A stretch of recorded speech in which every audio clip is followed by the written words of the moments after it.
भारत माता की। भारत माता की। देवी सम्मक्का सरलम्मा की जय। यदाद्री लक्ष्मी नरसिम्हा स्वामी की सकल जनसभा को వచ్చిన తెలంగాణ బంధువులు కూడా शुभाकांक्षलु। तेलंगाना की इस महान धरती को मैं आदरपूर्वक नमन करता हूं। ऐसा लग रहा है जैसे मैं अपने कुटुंब के बीच आ गया हूं, अपने परिवार के बीच आ गया हूं। आप सभी तो मेरा परिवार हो। ना कुटुंब सभ्युलारा, बीसी आत्मगौरव सभा इसका हिस्सा बनना मैं अपना सौभाग्य मानता हूं। और ये धरती, ये मैदान, इसका मेरे जीवन में बहुत बड़ा स्थान है। 2013 में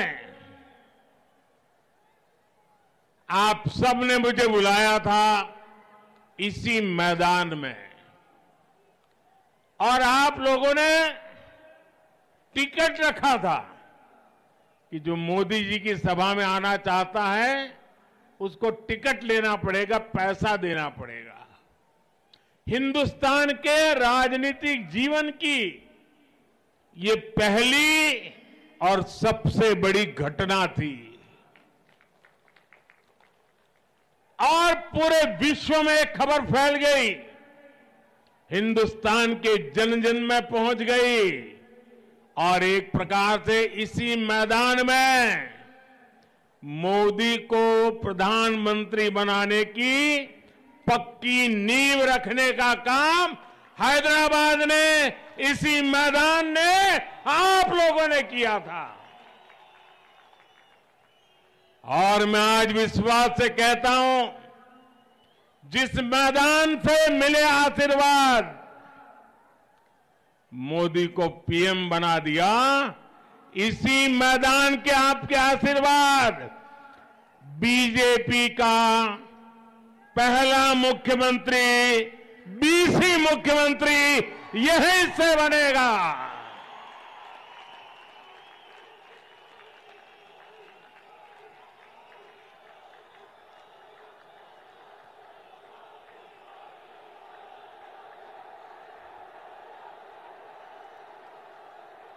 मंच पर मेरे साथ पवन है,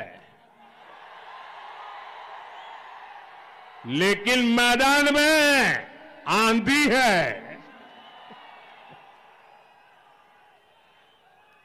तेलंगाना में बदलाव की जो आंधी चल रही है, उसे इस विशाल जनसभा में भी महसूस किया जा सकता है।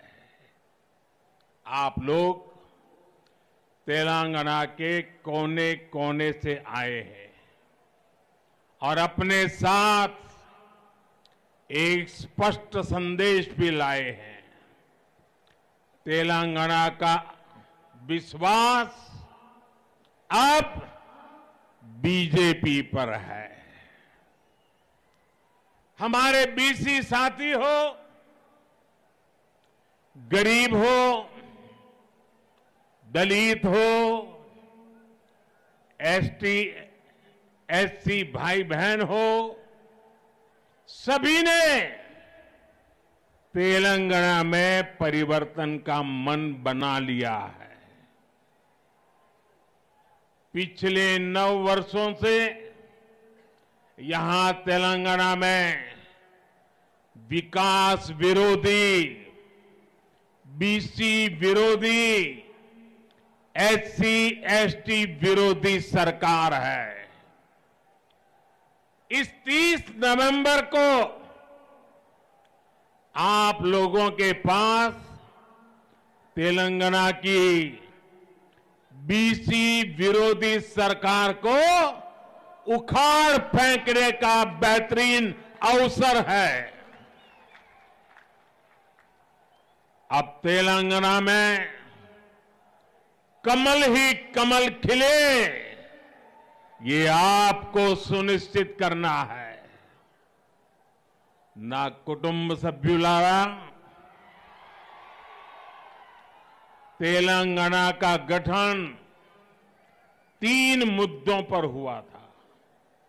पानी, पैसा और रोजगार, नीलू, निधुलू और नियामकालू। इन तीनों मुद्दों पर जन विरोधी सरकार ने तेलंगाना के लोगों के साथ धोखा हुआ है। अलग तेलंगाना राज्य के आंदोलन में हमारे बीसी भाई बहनों की बहुत बड़ी भूमिका थी। वो आंदोलन में सबसे आगे थे। अलग राज्य के लिए हमारे कितने ही साथी शहीद हो गए थे, लेकिन तेलंगाना बनने के बाद यहां ही सरकार ने सबसे बड़ा धोखा हमारे बीसी साथियों के साथ ही किया। यहां की सरकार ने बीसी हितों की लगातार उपेक्षा की। तेलंगाना में इतनी बड़ी ओबीसी, एससी, एसटी आबादी है, लेकिन उनकी आकांक्षाओं पर बीआरएस ने कभी ध्यान नहीं दिया। वो अपने परिवार में ही लगा रहा। यहां तो बीआरएस की 2 टीमें तो साफ दिखती हैं, एक पर्दे के पीछे सी टीम भी है। ये कांग्रेस का सी है ना, ये सी बीआरएस की सी टीम है।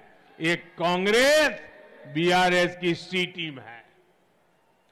बैकवर्ड क्लास की आकांक्षाएं कांग्रेस के भी एजेंडे में शामिल नहीं है। कांग्रेस और बीआरएस दोनों के ही डीएनए में 3 बातें कॉमन है। एक, परिवारवाद, दूसरा भ्रष्टाचार और तीसरा तुष्टीकरण। इन परिवारवादी पार्टियों के संरक्षण में भ्रष्टाचार फलता है, फूलता है और अवसर भी सिर्फ और सिर्फ नाते रिश्तेदारों को ही मिलता है। परिवारवाद की मानसिकता से चलने वाली बीआरएस और कांग्रेस यहां कभी भी किसी बीसी को सीएम नहीं बनने देगी। साथियों, ये एनडीए है, बीजेपी है, जो ओबीसी हितों का सबसे ज्यादा ध्यान रखती है, उन्हें सबसे ज्यादा प्रतिनिधित्व देती है। बीजेपी का हमेशा से ये प्रयास रहा है कि दलित, पीड़ित, शोषित, वंचित, पिछड़े, आदिवासी समुदाय को उचित प्रतिनिधित्व मिलता रहे। जब अटल बिहारी वाजपेयी की सरकार थी और हमें सेवा करने का मौका मिला, तो एपीजे अब्दुल कलाम जी को हमने देश का राष्ट्रपति बनाया। 1996 में जब आदिवासी नेता पीएस संगमा जी का नाम लोकसभा के स्पीकर पद के लिए चुना गया तो अटल जी ने समर्थन का नेतृत्व किया। 2012 में राष्ट्रपति चुनाव में भी बीजेपी ने पीएस संगमा जी के नाम का समर्थन किया। एनडीए ने ही जीएमसी बाल योगी जी को स्पीकर पद के लिए नामित किया था, जो देश के पहले दलित लोकसभा अध्यक्ष बने थे। जब बीजेपी को अवसर मिला तो उसने दलित समुदाय से रामनाथ कोविंद जी को राष्ट्रपति बनाया। जब बीजेपी को मौका मिला तो उसने आदिवासी समुदाय से द्रौपदी मुर्मू जी को राष्ट्रपति बनाया। और यही मैदान है जिसने आदेश दिया था आप लोगों ने, और जब पूर्ण बहुमत बीजेपी को मिला और देश में पूर्ण बहुमत वाली सरकार का पहला ओबीसी प्रधानमंत्री बनाने का आपने मुझे अवसर देकर के एक ओबीसी का सम्मान किया था। और जैसे इसी मैदान से पूर्ण बहुमत वाली सरकार का ओबीसी प्रधानमंत्री पहली बार बना, पूर्ण बहुमत वाली सरकार का बीजेपी का सीएम भी ओबीसी पहली बार यहां बनने वाला है। परिवारवादी पार्टियां कभी किसी दलित, किसी पिछड़े, किसी आदिवासी को आगे नहीं बढ़ने देती, जबकि आज भाजपा देश की एकमात्र पार्टी है जो ओबीसी समुदाय को सबसे ज्यादा प्रतिनिधित्व देती है। केंद्र की एनडीए सरकार में 27 ओबीसी मंत्री है, जो अब आजादी के बाद पहली बार इतनी बड़ी तादाद में ओबीसी मंत्री केंद्र सरकार का नेतृत्व कर रहे हैं। आज देश में बीजेपी के 85 ओबीसी एमपीज है। आज देश में बीजेपी के 365 ओबीसी विधानसभा सदस्य है। आज देश में बीजेपी के 65 ओबीसी विधान परिषद सदस्य है। तेलंगाना में भी बीजेपी अपने बीसी साथियों के हितों का सबसे ज्यादा ख्याल रख सकती है, कोई और पार्टी नहीं कर सकती। आप लोग खुद साक्षी हैं कि यहां तेलंगाना में बैकवर्ड क्लास को आगे बढ़ने के लिए सही संसाधन नहीं दिए जाते। बैकवर्ड क्लास के युवाओं को नौकरी देने में भी तेलंगाना सरकार गंभीर नहीं है। बैकवर्ड क्लास के युवाओं का भी स्किल डेवलपमेंट हो, इस पर भी तेलंगाना सरकार उतना ध्यान नहीं देती। बीसी कल्याण के लिए यहां बीआरएस ने हर साल 1000 करोड़ रुपए का फंड देने का वादा किया था। अब बताइए, क्या इनमें से किसी वादे को पूरा किया क्या? कोई वादा पूरा किया क्या? एक भी वादा पूरा किया क्या? साथियों, कांग्रेस और बीआरएस ने कभी भी पिछड़ा वर्ग को निर्णय लेने का अधिकार नहीं दिया, कभी उनका मान नहीं बढ़ाया। ये भाजपा है जिसने ओबीसी कमीशन को संवैधानिक दर्जा दिया। ये भाजपा ही है जिसने ओबीसी आरक्षण संशोधन बिल को सदन से पास कराया। इस बिल की वजह से राज्य सरकारों को ओबीसी लिस्ट तैयार करने का अधिकार मिला है।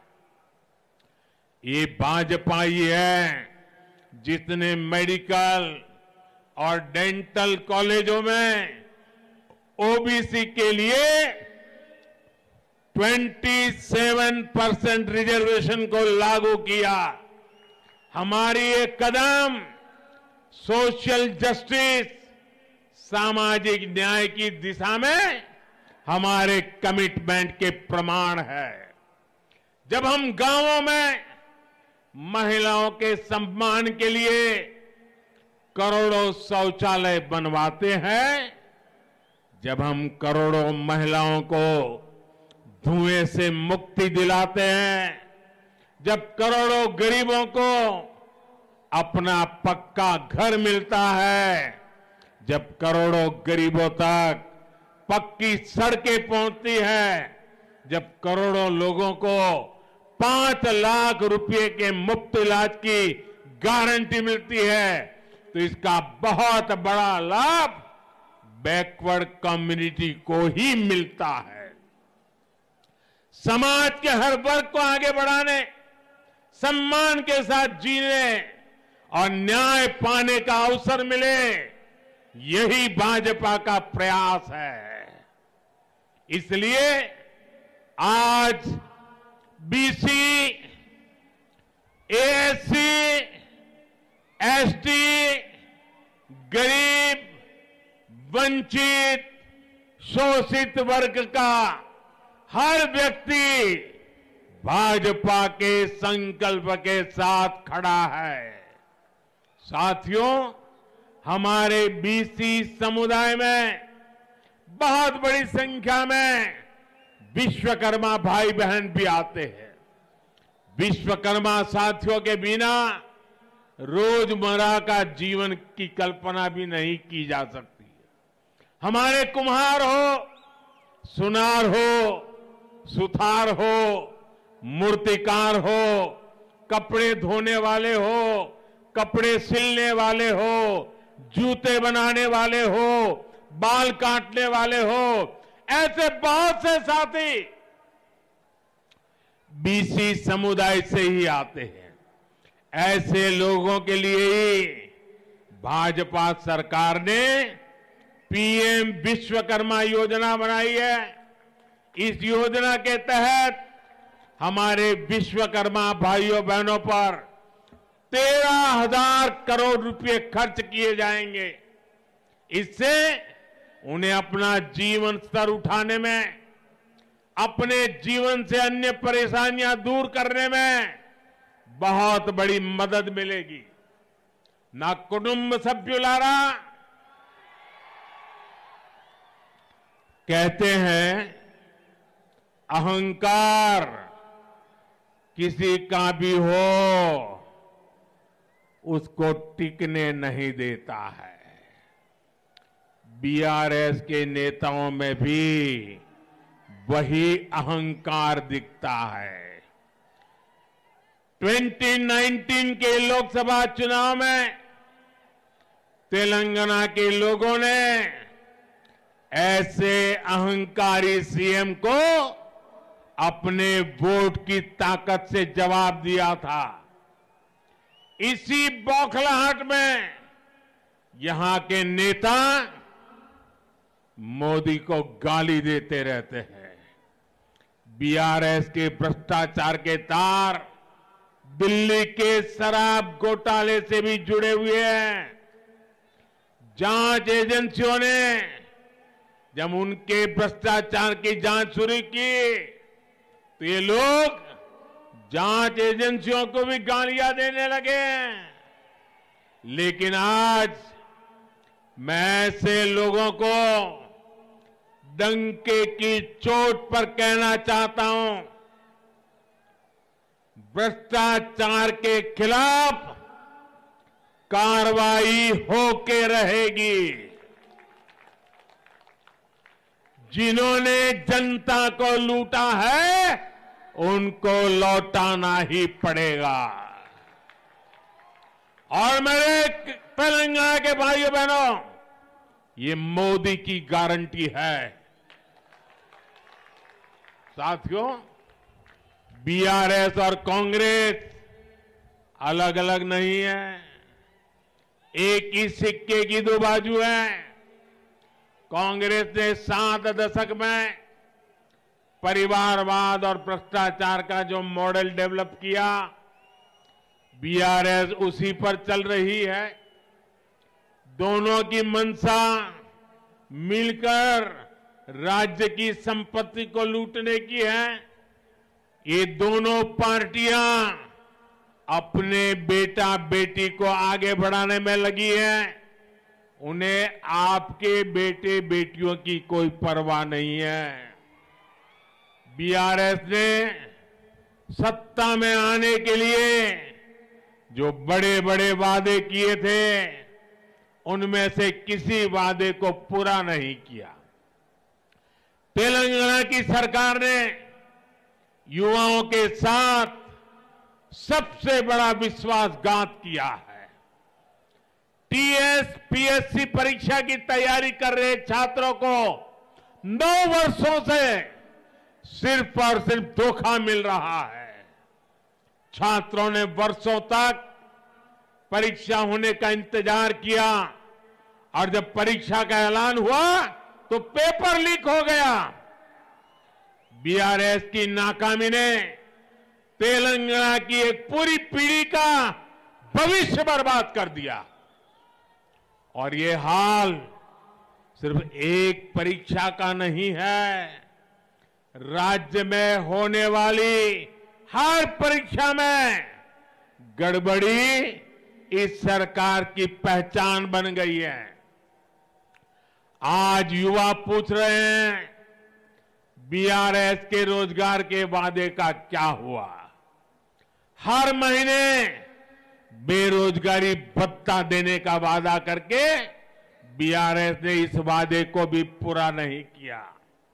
आज भी तेलंगाना में टीचर्स के हजारों पद खाली है और हजारों स्कूल तो ऐसे हैं जहां सिर्फ एक टीचर है। आप मुझे बताइए, तेलंगाना के युवाओं को धोखा देने वाली, उनके भविष्य से खेलने वाली बीआरएस सरकार जानी चाहिए कि नहीं जानी चाहिए? ये सरकार जानी चाहिए कि नहीं जानी चाहिए? इनको हटाना चाहिए कि नहीं हटाना चाहिए?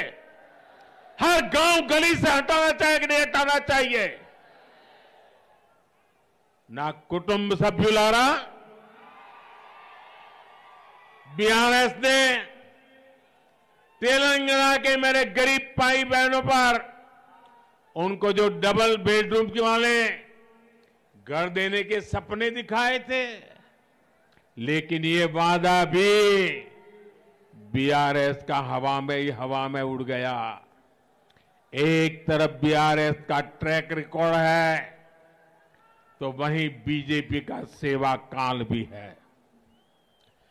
केंद्र में बीजेपी सरकार ने हमारे पिछले 9 साल के सेवा काल में गरीबों को 4 करोड़ पक्के घर बना करके दिए हैं। पीएम आवास योजना अर्बन के तहत तेलंगाना में भी शहरों में 2,50,000 से ज्यादा घर बने हैं। हमने गरीब की हर चिंता का, हर जरूरत का ध्यान रखा है। 3-4 दिन पहले ही हमने ये भी तय किया है कि पीएम गरीब कल्याण अन्न योजना को, आप जानते हो, जब कोविड का कालखंड था, पूरी दुनिया जिंदगी और मौत का संकट झेल रही थी। परिवार में एक व्यक्ति दूसरे को मिल नहीं पा रहा था, कामकाज ठप हो चुके थे। तब गरीबी से निकला हुआ मोदी, जो गरीबी को भली भांति जानता है, समझता है, गरीबी को जी करके आया है, उसने तय किया कितना ही संकट क्यों ना आ जाए, मैं गरीब के बच्चों को भूखे नहीं सोने दूंगा। मैं गरीब का चूल्हा कभी बुझने नहीं दूंगा। और इसलिए हमने गरीबों के लिए मुफ्त अन्न की योजना शुरू की। आज भी इस देश के 80 करोड़ लोगों को मुफ्त अनाज दिया जाता है और ये योजना ये दिसंबर में पूरी होने वाली है। दिसंबर में योजना पूरी हो रही है, लेकिन गरीबी को जानने वाला मोदी गरीबों को ऐसे असहाय नहीं छोड़ सकता है और इसलिए मैंने संकल्प किया है, मैंने निश्चय किया है कि गरीबों को जो आज अन्न मिल रहा है उसे आने वाले 5 साल के लिए और बढ़ाया जाएगा। 5 साल और बढ़ाया जाएगा। आप सब अपना मोबाइल फोन निकाल करके फ्लैश चालू कीजिए। गरीबों के कल्याण में आपके मोबाइल की फ्लैश चालू कीजिए। गरीबों के कल्याण के लिए मोबाइल की फ्लैश चालू कीजिए। 5 साल के लिए मुफ्त अनाज की इस योजना के समर्थन में आप अपनी फ्लैश लाइट चालू कीजिए। हर एक के मोबाइल की फ्लैश लाइट चलनी चाहिए। ये गरीबों के कल्याण के लिए है। ये मोदी की गारंटी का समर्थन है। ये मोदी की गारंटी का समर्थन है। गरीबों का कल्याण ये हमारे दिलों में है और इसलिए इतना बड़ा जन समर्थन मिल रहा है। मैं आपका बहुत बहुत आभारी हूं। बोले भारत माता की, भारत माता की। यानी ये गरीबों को मुफ्त राशन की योजना अब आने वाले 5 साल और चलेगी। इसका लाभ तेलंगाना के भी लाखों गरीबों को मिलेगा। साथियों, बीआरएस ने राज्य के किसानों के साथ भी विश्वासघात किया है। 1 लाख तक का लोन माफ करने का वादा करके यहां की सरकार ने जो खेल खेला है वो यहां के किसान अच्छी तरह समझते हैं। उसने किसानों को मिलने वाली कई तरह की मदद भी बंद कर दी है। ये भाजपा सरकार है जो अपने किसान भाई बहनों के हर हित का ध्यान रखती है। पीएम किसान सम्मान योजना के तहत हमने यहां के किसानों को 9,000 करोड़ रुपए सीधे उनके बैंक खातों में भेजे हैं। इससे तेलंगाना के 35 लाख किसानों को सीधा फायदा हुआ है। इसमें बड़ी संख्या में बैकवर्ड कम्युनिटी के किसान शामिल हैं। साथियों, आज तेलंगाना के लोगों के साथ ही पूरा देश 2047 जब देश आजादी के 100 साल मनाएगा, हम विकसित भारत का लक्ष्य लेकर के मैदान में उतरे हैं। इसीलिए काम कर रहे हैं। भाइयों बहनों, अब इतनी बड़ी तादाद में आए, इस मैदान ने मुझे फिर से एक बार उसके प्यार का एहसास करा दिया है, उसके आशीर्वाद की ताकत का एहसास करा दिया है। तेलंगाना का तेजी से औद्योगिक विकास हो, यहां के नौजवानों को रोजगार मिले, इसके लिए बीजेपी सरकार प्रतिबद्ध है। बीजेपी सरकार हर क्षेत्र में तेलंगाना के विकास के लिए काम करेगी। इसके लिए तेलंगाना में डबल इंजन की सरकार जरूरी है। तेलंगाना में भाजपा सरकार बनाने के बाद बीसी गौरव को बढ़ाने के लिए ठोस कदम उठाए जाएंगे। भाजपा हमेशा आपके विश्वास को मजबूत करने का प्रयास करेगी। विश्वास की इस लहर को आप तेलंगाना के जन जन तक, कोने कोने तक लेकर के जाइए।